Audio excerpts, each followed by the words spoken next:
अस्सलाम वालेकुम। आज की इस वीडियो में हम बात करेंगे testing hypothesis about two population proportion when sample size is large. अब लास्ट वीडियो में हमने किस चीज़ की बात की थी? सिंगल पॉपुलेशन प्रोपोर्शन की। लेकिन अब ये कौन सा टॉपिक है? Two population proportion. मीन्स कि जब हमारे पास दो पॉपुलेशन होगी तब हम उसको प्रोपोर्शनेट कैसे करेंगे? जब हमारा सैंपल साइज लार्ज होगा।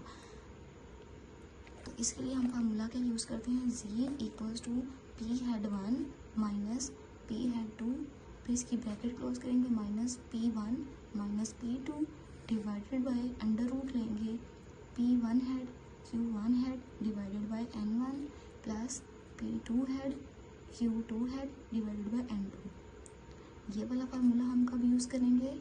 जब हमारे पास वो बात करेगा testing hypothesis about two population proportion. Means जब हमारे पास दो पॉपुलेशन होंगी तो तब हम ये वाला फार्मूला यूज़ करेंगे। जो लास्ट टॉपिक था हमारा वो एक सिंगल पॉपुलेशन प्रोपोर्शन के बारे में था, और ये कौन सा है? Two population. जब दो पॉपुलेशन की बात आएगी तो हम कौन सा फार्मूला यूज़ करेंगे? ये वाला फार्मूला यूज़ करेंगे। अब इससे रिलेटेड मैं आपको एग्जाम्पल करवा देती हूँ। अब मैं आपको एग्जाम्पल 16.16 से बताती हूँ। वो कह रहा है कि in a random sample of 500 man. Random sample means हमारा क्या है? N1 क्या है? 500 मैन फ्रॉम लाहौर सिटी। अब यहाँ पे वो क्या कह रहा है? जो लाहौर सिटी है उसमें से उसने कितने सैम्पल सेलेक्ट किए हैं? 500 सैम्पल सेलेक्ट किए हैं। तो 500 क्या हो गया? हमारा N1 हो गया। फिर वो कहता है 300 are found to be smokers. जो 500 में से 300 हैं वो क्या है? वो स्मोकर्स हैं, मीन्स कि वो सिगरेट पीते हैं। तो ये जो हमारा 300 है ये हमारा क्या हो जाएगा? ये X हो जाएगा हमारा। फिर वो कहता है इन वन ऑफ 1000 मैन। वो कहता है 1000 मैन फ्रॉम कराची सिटी। अब ये जो कराची सिटी है ये हमारा दूसरी स्टेटमेंट स्टार्ट हो गई है। मीन्स वो कह रहा है in one of 1000 man from Karachi city. N2 हमारा क्या हो जाएगा? 1000। फिर वो कहता है 550 आर स्मोकर्स। मीन्स कि जो कराची में 1000 मैन उसने सेलेक्ट किए हैं उसमें से 550 क्या हैं? वो स्मोकर्स हैं। तो हमारा 550 क्या हो जाएगा? X2 हो जाएगा हमारा 550। वो कहता है डू द डाटा ले इंडिकेटर, जो कि बताता है कि the two cities are significantly different. वो कहता है कि डाटा जो दिया है उसमें बताना है कि दो जो सिटीज़ हैं वो एक दूसरे से डिफरेंट है with respect to prevalence of smoking. वो क्या कह रहा है कि जो दोनों सिटीज़ हैं वो डिफरेंट हैं स्मोकिंग के अकॉर्डिंग। ठीक है, तो अब हम इसको सॉल्व करेंगे और वो उसका सोल्यूशन अब मैं इसको सॉल्व करती हूँ। अब यहाँ पे मैं इसका डाटा उतार लिया है। N1 कितना है हमारे पास? 500 है। N2 कितना है? 1000 है N2 हमारे पास। ठीक है, तो हमारे पास X1 कितना है? 300। X2 कितना है? 550। अब ये मैंने डाटा ले लिया। N1 500, N2 1000, X1 300 और X2 क्या है? 550। अब इसको हम सॉल्व करेंगे। सबसे पहला स्टेप वही H0 H1 P1 minus P2 is equals to 0। और जब हमारा ये इक्वल होता है तो उसका H1 ऑल्टरनेट क्या होता है? P1 minus P2 is not equals to 0। तो ये हमारा क्या हो जाएगा? ये हो जाएगा टू टेल टेस्ट। तो ये हमारा क्या हो गया? Two tail test. फिर सेकंड स्टेप में आ जाता है हमारे पास लेवल ऑफ सिग्निफिकेंस। मीन्स अब इस क्वेश्चन में उसने हमें लेवल ऑफ सिग्निफिकेंस नहीं बताया था, तो हमेशा की तरह जब नहीं बताया होगा तो हम क्या लिखेंगे? 0.05। फिर अब आ जाती है बात टेस्ट स्टैटिस्टिक्स। जो मैंने यहाँ पर आपको ऊपर फार्मूला करवाया था वही फार्मूला मैं यहाँ लिख दूँगी। क्यों? क्योंकि मेरे पास जो है X भी 2 हैं और N भी 2 हैं। तो ये किसकी बात हो रही है? टू पॉपुलेशन प्रोपोर्शन की। तो जब टू पॉपुलेशन प्रोपोर्शन की बात होगी तो मैं लगाऊंगी C equals to P head 1 minus P head 2, फिर bracket minus P1 minus P2 divided by under root P head 1 Q head 1 divided by N1, फिर plus P head 2 Q head 2 divided by N2। उसके बाद critical reason आ जाएगा। अब क्योंकि ये to tail test था इसलिए यहाँ पे क्या आ जाएगा? Z mode greater than Z alpha by 2। ये अल्फ़ा बाई 2 हमें क्या बताता है कि हमारे पास क्या है? हमारे पास टू टेल टेस्ट है।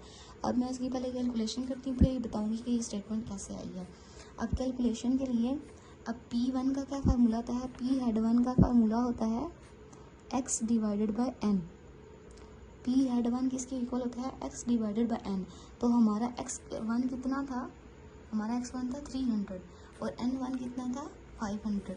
तो मैं क्या करूँगी, 300 को डिवाइड कर दूँगी 500 पे, तो क्या आ जाएगा 0.6। तो Q1 क्या आ जाएगा, Q1 हेड क्या आएगा 1 माइनस पी, मीन्स के जो P का जो आंसर आया है 1 में से मैं क्या करूँगी, P का आंसर माइनस कर दूँगी, तो Q1 आ जाएगा 0.4।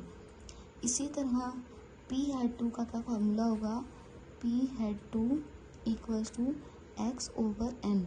x कितना था हमारे पास दूसरा 550 था, क्या था 550 था, और n2 कितना था 1000 था। तो अब यहाँ पर मैं क्या लिखूँगी, P हेड 2 का फार्मूला है x over n, 550 divided by 1000 जो कि आ जाएगा 0.05। फिर इसी तरह Q2 कैसे आएगा, Q head 2 equals to 1 minus P head 2। तो जो 1 है उसमें से मैं क्या माइनस कर दूँगी, 0.05 को माइनस कर दूँगी, तो मेरे पास आंसर आ जाएगा 0.45।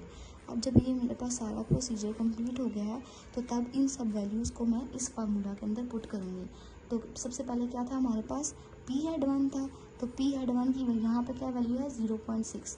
फिर उसके बाद क्या था P हेड 2, तो P हेड 2 की वैल्यू क्या है हमारे पास 0.55। फिर माइनस, अब उसने क्या बोला था P1 minus P2 equals to 0। तो यहाँ पर फार्मूले में P1 माइनस P2 था ना, तो इसकी जगह मैं डायरेक्टली क्या डालूँगी 0। फिर अंडर रूट ले लूँगी, अंडर रूट में पहले क्या था P1 Q1, तो सबसे पहले मैंने P1 की वैल्यू लिखी, उसके बाद ये वाली मैंने Q1 की लिखी, P1 0.6 Q1 0.4 और डिवाइडेड बाय N1 कितना था 500। फिर प्लस का साइन डाला, यहाँ पर फार्मूले में क्या है P2 Q2 divided by N2। तो फिर यहाँ पे P2 की वैल्यू क्या है 0.55 और Q2 की वैल्यू क्या है 0.45। अब इन दोनों को आपस में मल्टीप्लाई कर दी, डिवाइड कर दिया 1000। अगर आप चाहें तो पहला ऊपर वाला सोल्यूशन कर सकते हैं, फिर अंडर रूट लेके इसको इसके साथ मल्टीप्लाई कर दें, डिवाइडेड बाय 500 कर दें, और फिर इसको इसके साथ मल्टीप्लाई करके डिवाइड 1000 कर दें। फिर इसका और इसका जो आंसर आएगा उसको ऐड कर दें। अगर नहीं, अगर आपके पास ST कैलकुलेटर है तो इस पूरे को सॉल्व कर दें, जिसकी वैल्यू क्या आ जाएगी 1.85। अब मैं इसको क्रिटिकल रीजन में चेक करती हूँ।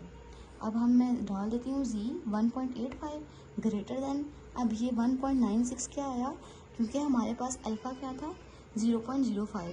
तो जब मैं अल्फ़ा को 2 टेल टेस्ट के अंदर देखती हूँ, तो अल्फ़ा को जब मैं 2 टेल टेस्ट में देखूँगी तो हमारे पास जो है वो 0.05 की क्या वैल्यू आएगी, ये है हमारे पास अल्फ़ा का टेबल, इसमें हमारे पास 0.05 की 2 टेल में क्या वैल्यू आ रही है, ये 1.96। ठीक है, तो अब यहाँ पर मैंने क्या किया 1.96 यहाँ पर लिख दिया। अब मैं क्रिटिकल रीजन का देखती हूँ, Z mode greater than Z alpha by 2। तो Z मोड में क्या वैल्यू थी, जो ये मैंने कैलकुलेट किया है 1.85। अब मैंने यहाँ पर 1.85 लिख दिया ग्रेटर 1.96। अब ये स्टेटमेंट हम चेक करते हैं कि स्टेटमेंट कैसी है।